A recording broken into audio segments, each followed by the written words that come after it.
to keep us on schedule and just thank you for the sincere engagement in this material. This portion is going to be a half an hour. You can't hear me. Okay. We'll do this.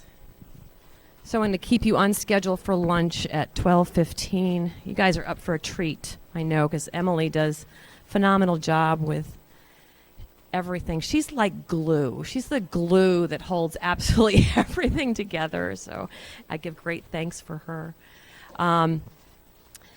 This next portion is a model called the Strategic Alignment Pyramid. You can find that in your handouts. So there was a section in your handout called Briefs. Before I go into this model, let me just share with you. So could somebody lift up one of your binders? So those of you who have binders, lift one up for as an example. Yay. Great. And so this is actually an innovation this is new. You all, last year's class didn't have this. There are sections in there. There's a section just for your modules for year one. There's also a section for briefs. So briefs are a sort of a deeper dive into the models and the concepts of the learning labs, as well as any additional concepts we would like you to learn. We don't want to have you have too many Saturdays here. In addition to the Tending Our Soil briefs, there are also notes from the field, and we will give you those along the way. Those are actually essays written by last year's congregations. And so as we witnessed their experience with tending our soil, we said, oh, could you write about your experience? And so it's their gift to you. There's also a toolbox.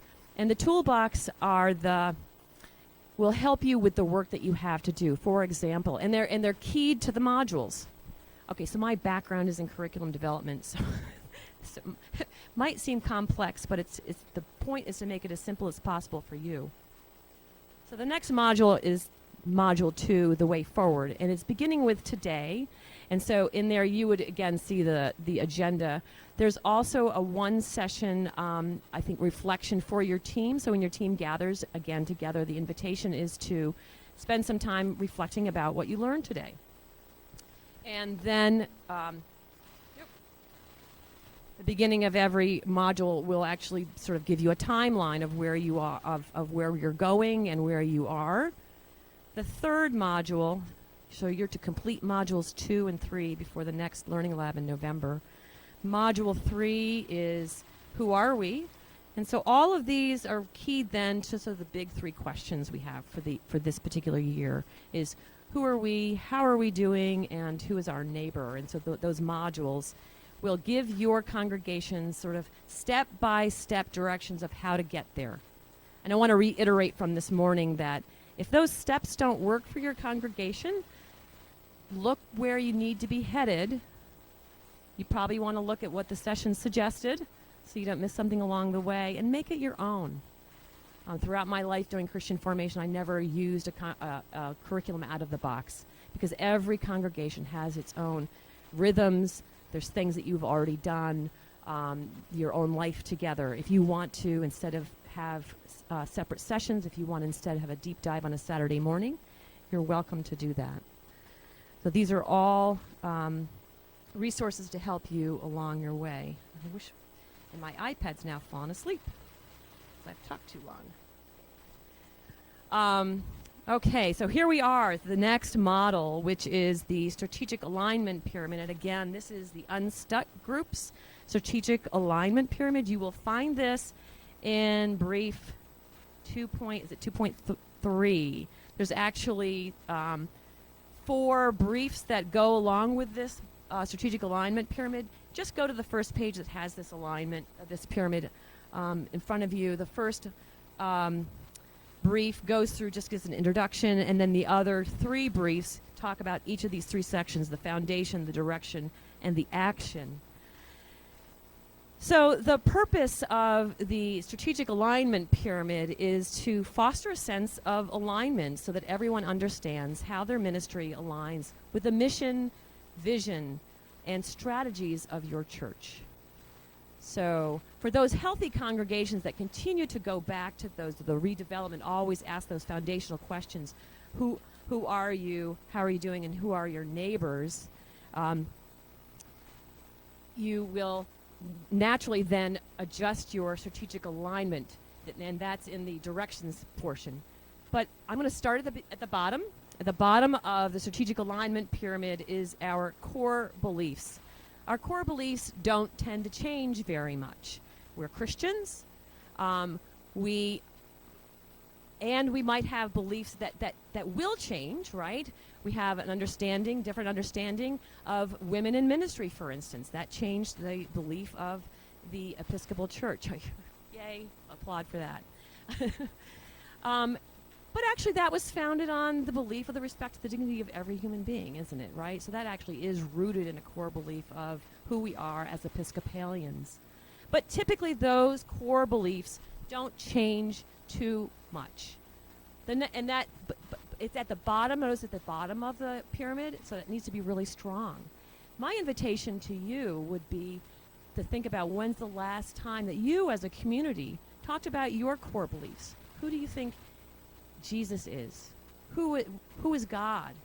And what's your relationship to God? And what is your relationship to neighbors? Return to those questions of core beliefs. That will be particularly important as you welcome more and more unchurched people into your congregations who are learning, who are seeking. They want to know who you are.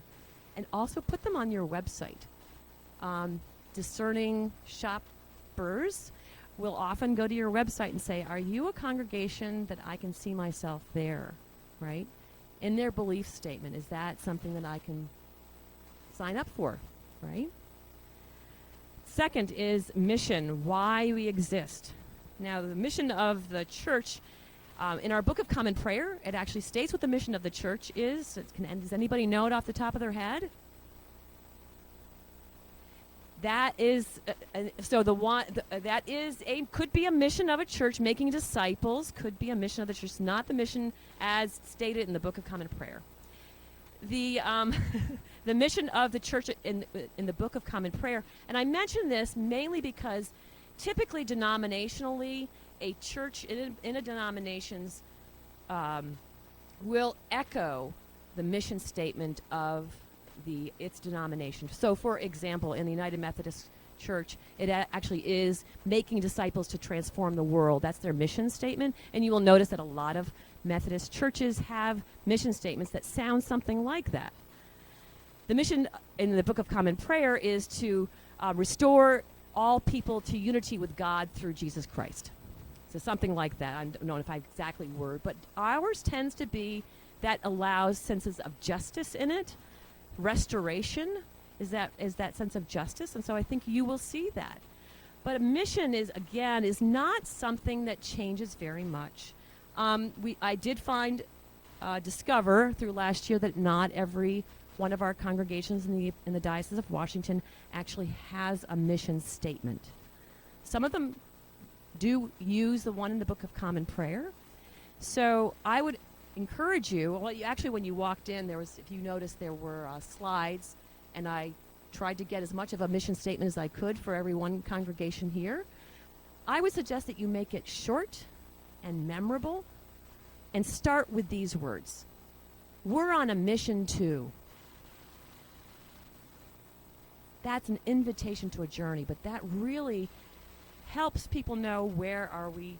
What is the foundation of who we are and where we might be going, okay? But mission in general won't change very much either, and this is part of the foundation. The mission, we know in Matthew 28, Jesus did give a mission. Go make disciples of all people, right?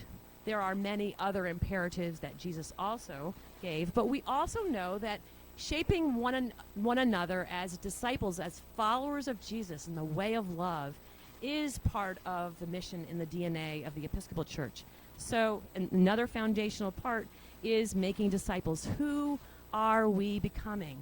Having some sense of what does it mean to be a follower of Jesus, what does it look like, is also critical and a foundational part of alignment and knowing where we're going.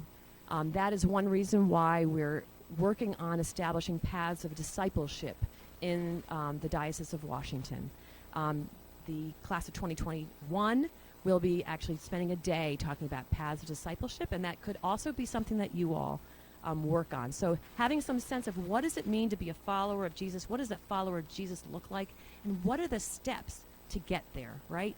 So that you have steps for people who are new to the church, steps for people who are already growing in Christ, and also for people who want to share their faith, their would be owned faith. So that's the first part of the foundation, which doesn't change very much. And then we get to direction. Now, direction, level 4, where are we going, will change depending upon the circumstances that you find yourself. And you heard that in the story of the congregation from Pam, when, for example, in response to the civil rights movement, they established a summer camp because there were not integrated summer camps available. And then when there was gentrification, they went on prayer walks. They had to reimagine who are they as their neighbors change. And so that's a lot of what this first year is, the vision part. Who are we? How are we doing? Who are our neighbors? So that we can understand, based upon our mission, what is the vision of where we are going. So we don't have a clear idea of where we're going. We might be going in all sorts of directions.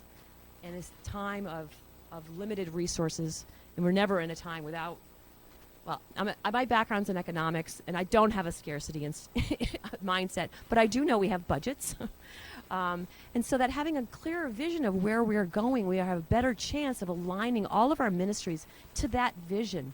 And it will help us prune away those ministries that aren't actually fulfilling the mission, letting go of some things, like letting go of that nursery school, right? That was no longer part of the mission of the vision of where they were going. They were able to put those aside. So after you've established where we are going, the vision, what does life look like for our congregation in a healthy place? Then we define our organizational goals. What specifically does that success look like? These would be annual goals with metrics that you can track. This is something that I know that the diocese is now doing, being on diocesan staff. It's really been helpful for people in many different areas to say, is the work that I'm doing aligning with this annual goals, the annual goals that we have? In the diocese, we have 3 strategic goals for every year. That sounds like a great number. I would encourage you to do that, to do something of the same. And then the second year, as I mentioned earlier, we'll do 90-day action plans where you sort of break up those strategic goals into some bite-sized pieces. So at level 6 then is organizational strategies, how we accomplish our goals. Now, notice you establish your goals before you decide what your strategies are.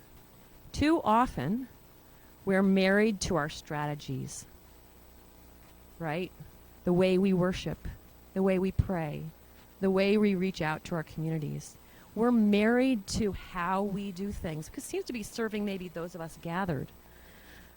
But the question you have to have is that aligning with our organizational goals? And so the other helpful piece about the strategic alignment period, I think would be helpful for your vestries, and then any of you who are on vestries might share these briefs with them, would be this is a wonderfully invitational way to introduce change into your congregation. The why are we giving something up, or even the question, what do we need to give up given our organizational goals? What are some of those things that are organizational strategies that we've thought were our purpose? Our purpose is not our strategy. Our purpose is driven by our mission and our vision, and then made more clear by our organizational goals. So again, we begin with beliefs and mission and where we are going before we establish strategies that actually get us to those goals. And I will suggest that there will be things and this is why it was so important for Bishop Marianne to say and remind you, this is not work that you do alone. You're like a battery pack for the rest of the congregation. You're doing some heavy lifting on behalf of your congregation and your vestry. But you need to be continually communicating with your congregation about the work that you're doing. And in Module 1, You will remember there was the invitation to identify a single person on your team who's going to be that communicator. And at the end of every module, there you will be confronted with that question. How are you going to communicate this out to the rest of your congregation? How are you going to bring your vestry into this? And that was one of the learnings. That was just an assumption that I had made, that these teams would naturally be speaking to one another. And sometimes we just need the invitation and the reminder to do so. Okay. And somehow I need to remember to make my iPad not fall asleep. Okay, so again, notice that the levels build off one another. And the key is the strategies are close to the top of the pyramid.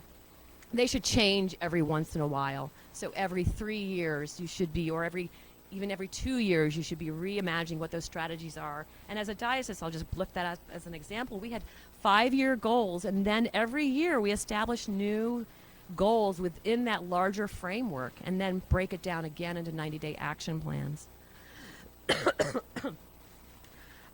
So if you look at what your strategies are, if the organizational goals are not being met, you need to change your strategies. If your goals are being met, you need to optimize those strategies. How can we do that better? And then along the way, continue to return to those formation questions.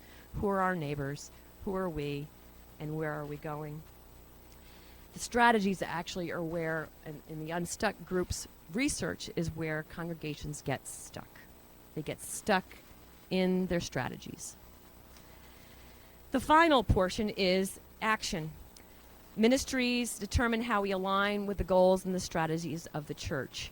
And so we have, in our second year, a help for teams to identify what is your mission, what is your vision, what are your goals, and then you share this assessment sheet with every one of your ministries so that they can respond to the question, how do we help fulfill the mission, vision, and organizational goals of this congregation?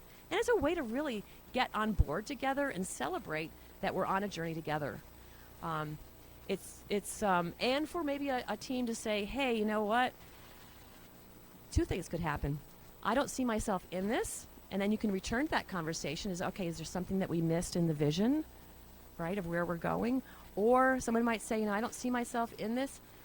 I feel called to something different, right? That's also an invitation to reaffirm the gifts of every member of your congregation. Say, where in this vision, where in this landscape, as you cast that vision, can you see yourself flourishing? That's what the abundant life is all about, right? Noticing the gifts that God has given us, noticing the mission that God is on, and inviting us to, and then calling out the gifts to one another. Now, I'm firmly committed to the belief that every person has gifts, no matter who you are, no matter how often you show up to that congregation, no matter how old or how young you are. An infant has gifts to give that congregation. One of those gifts is actually to call out the gift of care and nurture of others, right? Or when the infant cries out during worship is to remind us all that the Holy Spirit is here with us, right? Yeah. And I'm a big believer that children should be in worship. I know not every congregation does that, but yay for that. But that is actually how I think that's how we welcome the gifts of children, is to actually bring them along in the work that we do, and the work that is theirs to have as well. At the same time, someone who is busy in their work life and has less time maybe to sit on committees, they too have gifts. They might have gifts of mentoring a younger congregation. Our elders will have that gift, right? They may have the gift of time, but they also have the gift of eldering, which is mentoring, both listening to younger generations as well as imparting their wisdom of their own. And that's at the ministry level, ministry priorities, and that would be looking at all the systems of your congregation and how do the programs align or do not align with the mission, vision, and organizational goals of your congregation. And the last one is personal priorities. If we're if we are a congregation who's clear about who we are and where we're going and who our neighbors are, that can also be an invitation to make that a personal priority of mine. As a member of this congregation, let's see, we're on a mission to, I'll use the United Methodist Church, to make disciples and transform the world. So I can say, how am I doing that? How am I helping shape Jesus followers, right? I'm called to that mission as well. And so that would be the invitation in your literature that goes home and in the prayers that you invite people into, to your daily devotions. How am I contributing to the life and thriving of this particular congregation? But without that clarity, people can get lost. Now, who am I here? And the more and more our churches can be clear about who they are, the better equipped they will be to identify the gifts of their members, to invite their members into a stance of wondering of what my gifts are, right? And through all of this can actually look like a very static system, right? It's not meant to be that at all. If you notice on that life cycle, what was the ongoing renewal, right? You're always noticing what's new. As people come into your doors, that is going to change who you are. One of the tools that we're going to use this year is a Readiness 360 survey, and it's a congregation-wide survey, and it's done after the November Learning Lab, and at the November Learning Lab, the person who is the curator of that will be with us. And they have identified 4 markers of a healthy congregation, or what they call a multiplying congregation. And one of those is cultural openness. And it's not, cultural openness isn't a matter of, do I welcome people who don't look like me? It's, am I willing to be changed by the people who walk in the door, right? Am I willing to receive the gifts of new people walking in this door? Yeah. But I think you need to be clear about who you are first, or at least where you are, and always asking the question, what new things is God up to here in the life of this congregation? So I just want to lift up this as I don't know if there's another slide or not. Let me look to see. No, there isn't. Lift this up. We will be returning to this strategic alignment pyramid periodically, because I think it can be a wonderful tool to continue that deepening conversation about being in alignment.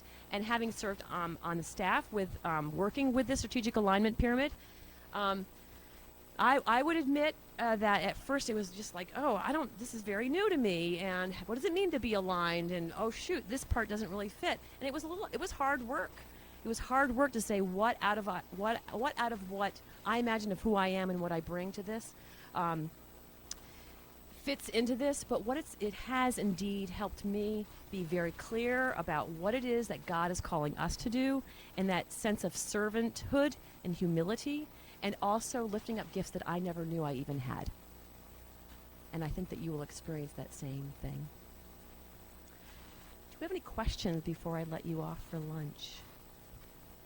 I don't have any questions for you all to talk about at this point. Bishop Marianne, did you want to?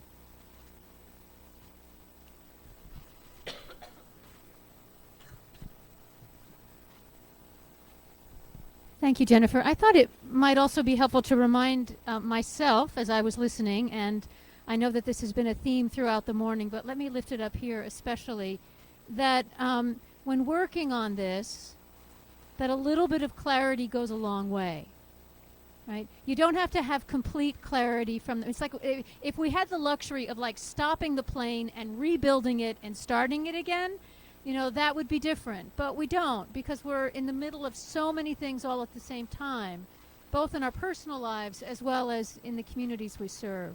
So as we begin to get bits of clarity, bits of alignment take shape, and it begins to inform our life, but it doesn't all happen at once. At least, and I need to be reminded of that. So I thought that might be a helpful thing just to insert here, that if you don't have complete alignment, not to panic, right? Because who does? but we have bits of it. And the more you get, the easier it is to add more onto. And I think that's what I heard you say, Jennifer. Like, once you start working on it, it gets easier to get clear about what fits and what doesn't.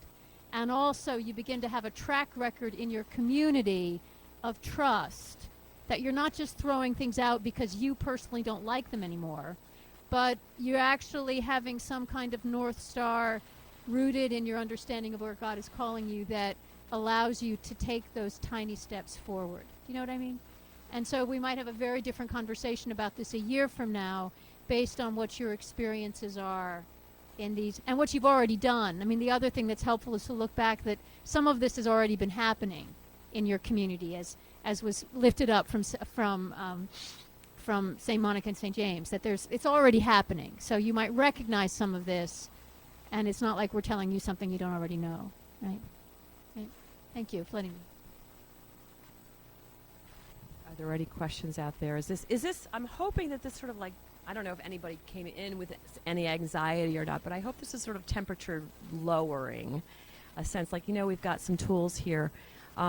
It's not something that I will assure you, this is not something you have to figure out, like Bishop Marian just said, by next week, by November. In fact, the first stab or the first take at our vision and organizational goals, you'll come back next year at this very same time with those. You'll have communicated those, and then as you live into them, you'll revise them. You'll refine them, okay? No questions? All right, Emily, where's Emily? We have lunch coming, and she's the only one who knows all about lunch. And we're going to swap. I'm going to be the runner, okay?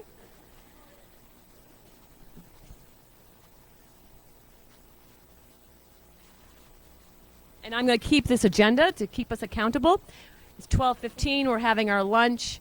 I know that this is hard to see from the back, but if I'm just going to keep it up the way it is, you can circle around. At 1 o'clock, Jerusalem will speak. Then we'll have a break.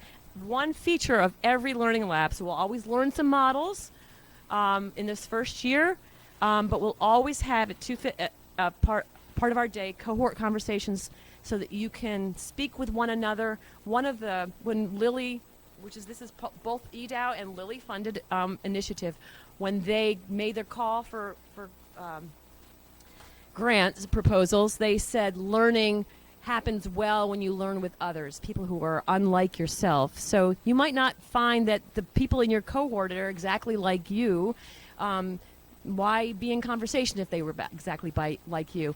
But learning from across difference actually comes to new things. And so this will be one opportunity to meet with your cohorts. Another opportunity is twice a year. The coaches, you'll have team coaching with your cohorts. And we also invite you to get together on your own. Okay? Thank you. Can we give Jennifer a big round of applause? That's